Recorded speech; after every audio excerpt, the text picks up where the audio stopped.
You gotta identify the problem and tell them what you're searching for, what defect you're looking for. He's gonna tell you the air brake check will be performed last. Okay.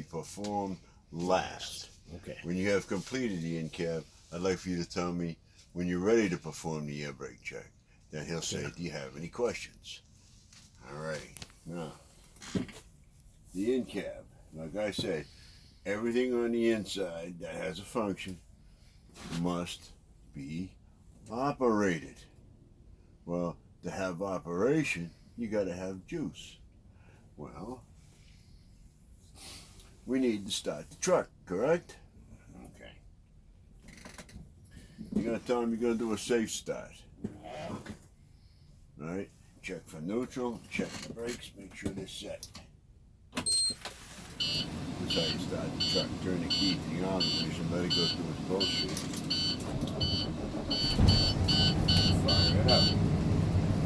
Then you clutch up and you tell him, my ABS light came on and went off.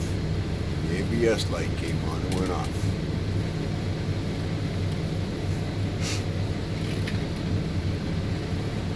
My seatbelt.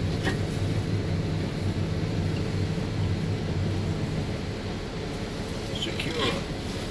Not cut, not frayed. It locks in and it unlocks.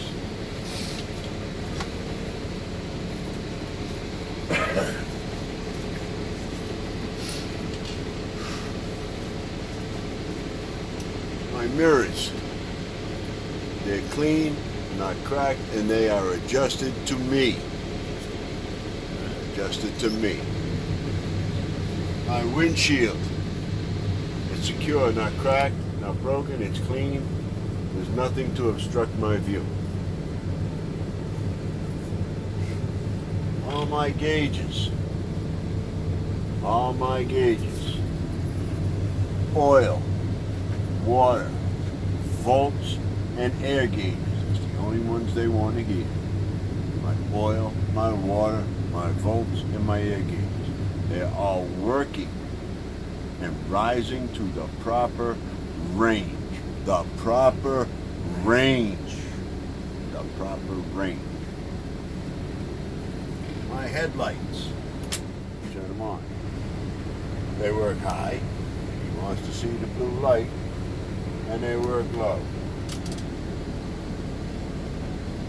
My left turn. My right turn. And my four-way flashes.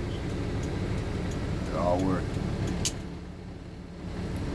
My windshield wipers. They work high. They're working on low. The washer fluid's working. Whether it works or not, they only want to see you push it. You got that shit in your car, don't you? Yeah. You're going to have it in the truck. This is just a test truck. They just want to see you work. My wiper blades. They're clean. I mean, they're not cracked and they're not broken. My city horn and my air horn. They're working. My heater works high and it works low. My defroster works high and it works low.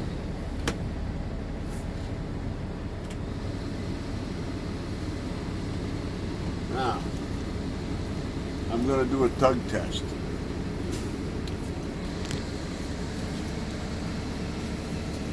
I'm going to release my track.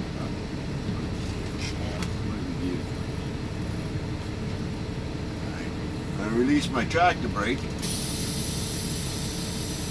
I'm going to check my trailer brake. Bring the clutch up and just tug it. Set the tractor brake. I release my trailer brake to check my tractor brake.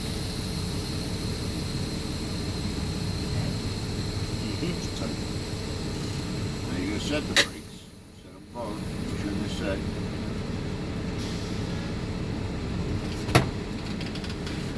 This step you're not going to do. You're only going to explain. This one, next one you about to do, or that one right there? I just did those. You're going to do those. Okay. You're going to do those. This next one, you're going to tell him, I'm going to release both my brakes. I'm going to drive 5 miles an hour. I'm going to step on my service brake to check my service brake. And my steering wheel shouldn't go left or right. They don't want you to do it. They just want you to explain what I just told you. I'm going to drive 5 miles an hour, check my service brake. My steering wheel shouldn't go left or right. Don't do it. You don't have any room. Right. You don't have any room. All right. Now the air brake check. Did I have you do this the other day? The air brake check? You just did it the other day, Yeah, right? we went through it. I'm going to go over it again, though, just so you make sure. Yeah, we you need got to. it. He's going to tell you, you got to do it as outlined in the CDL book, with the air pressure threshold stated as they appear in the book. Automatic failure if you fail to do it. All right? Got it. He's going to tell you pump it down to 90 psi, start your air brake check at step number 1.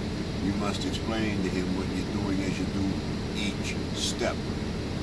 Tell him, he's going to tell you pump it down to 90 psi, start your air brake check at step number 1.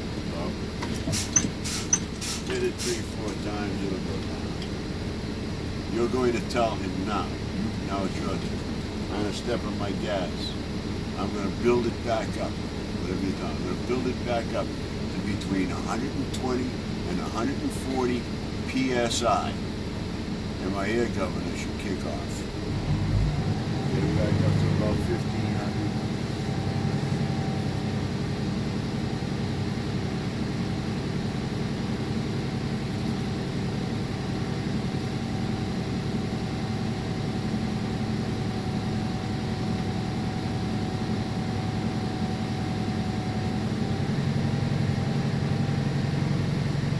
You sit right there when you hear it. Yeah. It went, phew. Now you're going to tell him, I'm going to turn my truck off.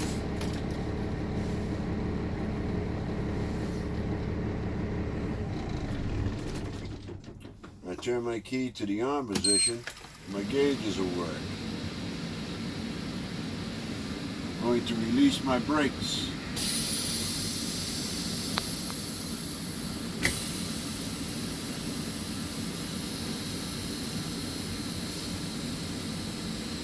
I'm going to apply pressure to my brake pedal. I shouldn't lose any more than 4 psi in a combination vehicle in 1 minute. And he'll sit there, you hold your foot there until he says next step, next step. Now you're going to tell him, I'm going to fan my brakes down to around 55 psi. 55 psi. And my low air warning buzzer should come on. Look at the gauge. Pump till it goes off. Now you're going to tell him, I'm going to keep fanning my brakes down to between 20 and 45 psi, and my valves, my buttons, my knobs, brake knobs, whatever you call them, should pop out. And you sit there and you watch and you make sure both are popped. Don't look at them gauges. Gauges only fuck your brains up. And I'm now done with my air brake check. I got that. Okay? Got it. That you've got to have word for word. Alright? Right. Word for word. If not, you'd be opening the door, you'd be walking to your vehicle, and you'd be going home. Cost you Without a license. $175 for that mistake. For that there, fuck this up, it's $175. He just told you it's automatic failure. Yeah. So you can't mess that up. Like I said, I don't care if you missed the slack adjuster and push rod. I don't care if you missed the lug nuts. I don't care if you missed the mud flap. It's only points. That is automatic failure. You get back after he does this, you do this here, And he'll sit there and say, "Oh man, you missed the slack adjuster and push rod. You missed the mud flap." What the fuck do you care? You know? What do you care? All right. It's not failure.